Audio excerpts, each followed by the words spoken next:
सुप्रभात प्यारे विद्यार्थियों।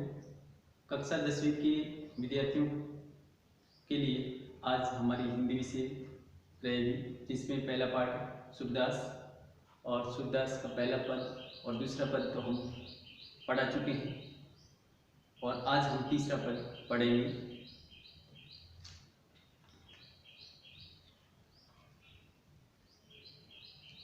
संदेशनी मधुबन धूप भरे, अपने तो पठवत नहीं मोहन, हमरे फिरी न फिरे। जीते पथिक पठै मधुबन को, बहुरी न शोध करे। के वे श्याम सिखई प्रमोदे के, कहूँ बीच मरे। कागद गरे मेघ मसी फुटी, सरदब लागी जरे। सेवक सूर लिखन को आंदो, पलक कपाट अरे। तो सबसे पहले हम इसके शब्दार्थ आपको लिखवा देते हैं और उसको याद करना है। संदेश में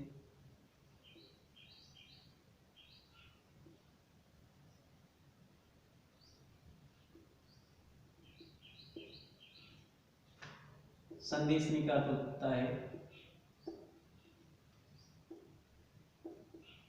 संदेशों से। फिर इसमें कठिन शब्द आया हुआ है मधुबन।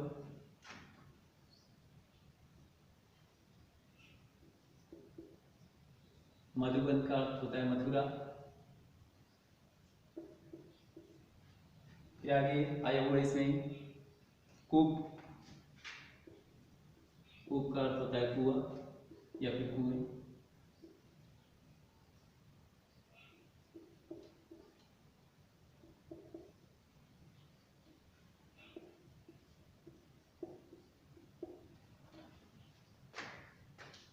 एक शब्द इसमें आया हुआ है पठत, पठवत।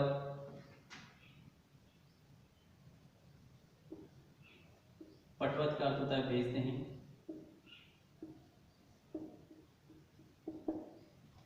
फिर इसके आगे मोहन। मोहन का अर्थ होता है कृष्ण। न फिरे का अर्थ होता है नहीं लौटे। कागज का अर्थ होता है कागज। परमोदे का अर्थ होता है वश में कर लिए।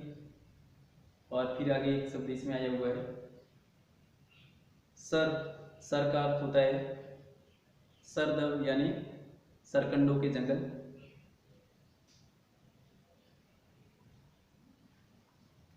मेघ का अर्थ होता है बादल। तो अब इसके बाद में आपको हम इसकी व्याख्या करके समझाते हैं, लेकिन व्याख्या करने से पहले हम सबसे पहले प्रसंग लिखेंगे। प्रसंग को समझना है। प्रसंग के बाद में व्याख्या और व्याख्या के बाद में विशेष।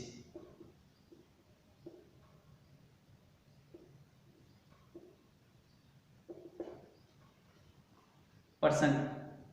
प्रसंग में हम लिखेंगे प्रस्तुत पद्यांश हमारी हिंदी की पाठ्य पुस्तक 36 के अंतर्गत कवि सूरदास द्वारा रचित काव्य ग्रंथ सूरसागर के भ्रमर गीत से लिया गया है। इसमें कवि ने यह बताया है कि गोपियों द्वारा भगवान श्री कृष्ण को जितने भी संदेश दिए गए, लेकिन उन्होंने उनका एक भी जवाब वापस नहीं भेजा और इस कारण से गोपियाँ उनके उपेक्षापूर्ण व्यवहार पर व्यंग्य बाण चला रही हैं। इसके बारे में बताते हैं। अब इसके बाद में हम व्याख्या करते हैं। व्याख्या। संदेश नी मधुबन कूप भरे, अपने तो पठवत नहीं मोहन, हमरे फिरी न फिरे। गोपियाँ कह रही है कि हमने यहाँ से जाने वाले जितने भी राहगीर हैं उनके साथ में इतने संदेश भेजे हैं कि वहाँ के अर्थात मथुरा के जितने भी कुएं हैं वो सारे के सारे भर गए होंगे। अपने तो पठवत नहीं मोहन, हमरे फिरे न फिरे। फिर आगे गोपियाँ कहती हैं कि हमने तो यहाँ से संदेश भेजे, लेकिन हमारे यहाँ से जितने भी संदेश भेजे गए अर्थात संदेशवाहक भेजे गए वो न तो वापस आए हैं, न भगवान श्री कृष्ण ने उनका कोई जवाब दिया है। जीते पथिक पठे मधुबन को, बहुरी न शोध करे। यहाँ से भेजे गए सारे पथिक वापस नहीं आए हैं। के वे श्याम सिखई प्रमोदे के कहूँ बीच मरे। या तो भगवान श्री कृष्ण ने उनको सिखा करके अपने वश में कर लिया है, या फिर किसी कारणवश बेचारे वो बीच में ही मर गए होंगे, ऐसा गोपियाँ सोच रही हैं। गोपियाँ अपने आप से प्रश्न करती है, फिर जवाब भी खुद देती हैं। तो आगे देखिए, फिर आगे क्या होता है। कागज गरे में मसी खुटी सरदव लागी चरे, सेवक सुर लिखन को आंदो पलक कपाट अरे। गोपियाँ कह रही हैं कि या तो बारिश अधिक होने के कारण वहाँ पर जितने भी कागज होंगे वो गल गए होंगे, भीगने के कारण जितने भी कागज होंगे वो गल गए होंगे, या फिर ये होगा, या फिर ये भी हो सकता है कि मसी खुटी और लिखने के लिए जो स्याही का इस्तेमाल करते हैं वह समाप्त हो चुकी होगी, या फिर सरदब लागी जरे, या जो लिखने के लिए कलम प्रयोग में की जाती है वो सरकंडों से बनती है, तो वो जंगल में आग लगती होगी जिससे कारण सरकंडे जल करके भस्म हो गए होंगे और इस कारण से वो लिखने में असमर्थ रहे होंगे, ये भी कारण हो सकता है। सेवक सुर लिखन को आंदो पलक कपाट अरे। या फिर ये भी हो सकता है कि भगवान श्री कृष्ण के जो पत्र लिखने वाले सेवक हैं वो अंधे हो गए होंगे, उनके पलक कपाट अरे यानी उनके पलक रूपी किवाड़ हैं वो बंद हो गए होंगे, इस कारण से वो पत्र नहीं लिख पा रहे होंगे। अर्थात यहाँ से जितने भी गोपियों के माध्यम से भगवान श्री कृष्ण को पत्र भेजे गए हैं उनका जवाब देने में असमर्थ हैं। तो इस प्रकार से ये इसकी व्याख्या आपको समझा दी गई। फिर आगे विशेष में लिखना है। विशेष में ये लिखना है कि इसमें अनुप्रास रूपक अलंकार का प्रयोग किया गया है। फिर आगे, और पद की एक एक पंक्ति में गोपियों ने आक्रोश व्यक्त किया है, व्यंग्य बाण चलाए हैं, ठीक है, और शैली संवादात्मक है। तो इस प्रकार से 2-3 बिंदु आपको इसमें लिखना है। फिर अब चौथा पद है, उदो मनमाने की बात दाख छुआरा छाड़ी अमृत फल विस्कीरा विष खात।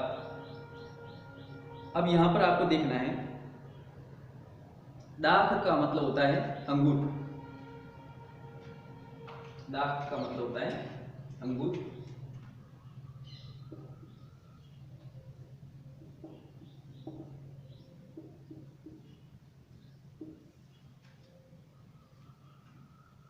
छुहारा, छुहारा ये एक प्रकार का मेवा होता है।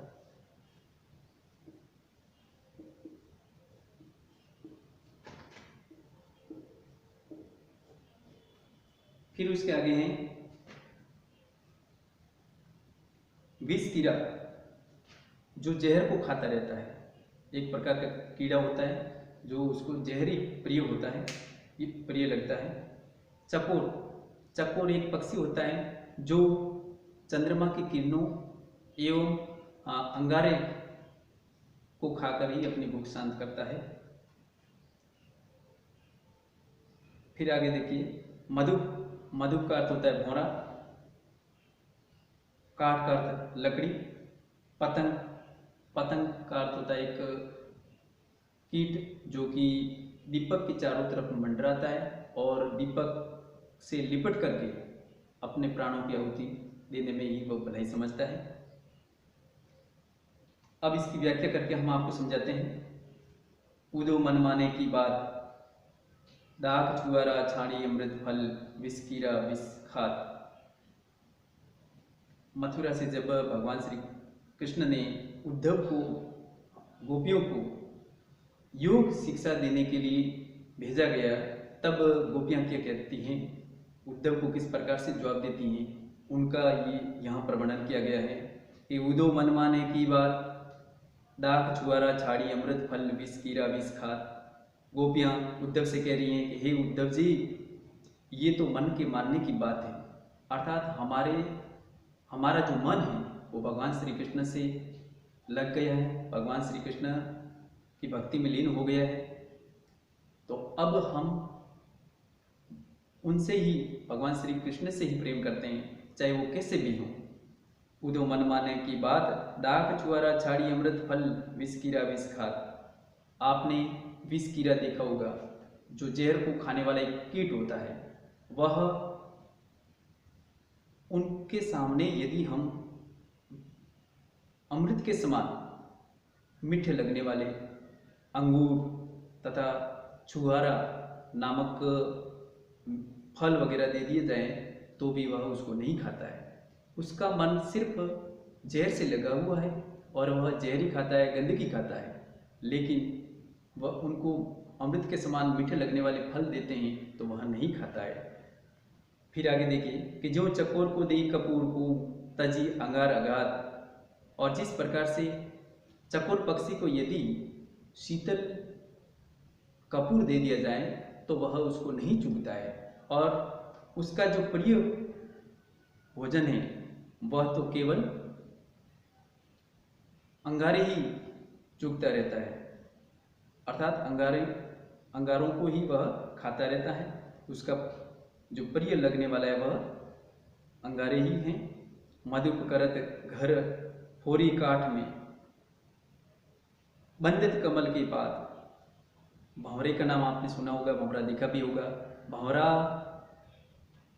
चाहे कितनी भी कठोर लकड़ी क्यों ना हो, उसके अंदर वह छेद करके अपना घर बना लेता है, लेकिन वही भंवरा कमल की कोमल पंखुड़ियों में बंद हो जाता है, लेकिन उसमें छेद करके वह बाहर नहीं निकल पाता है, क्योंकि वह उससे ही अपना लगाव रखता है। फिर आगे देखिए अगला कि जूं पतंग हित जानी आपनो, दीपक सो लपटात। ज्यों पतंग हित जानी आपनो, दीपक सो लपटात। आग की लौ में, अर्थात दीपक की लौ के चारों तरफ जो मंडराने वाला कीट है उसको पतंगा बोलते हैं।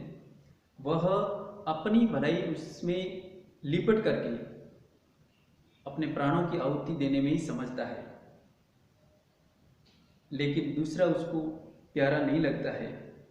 तो ज्यों पतंग हित जानी आपनो, दीपक सो लपटात। अपना हित समझ करके वह दीपक से लिपट जाता है और अपने प्राण त्याग देता है। सूरदास जाको मन जासो, सोई ताई सुआद। सूरदास जी कहते हैं कि जिसका मन जिससे लग जाए उनको वही अच्छा लगता है। तो यहाँ पर कहने का मतलब ये है कि भगवान श्री कृष्ण से गोपियाँ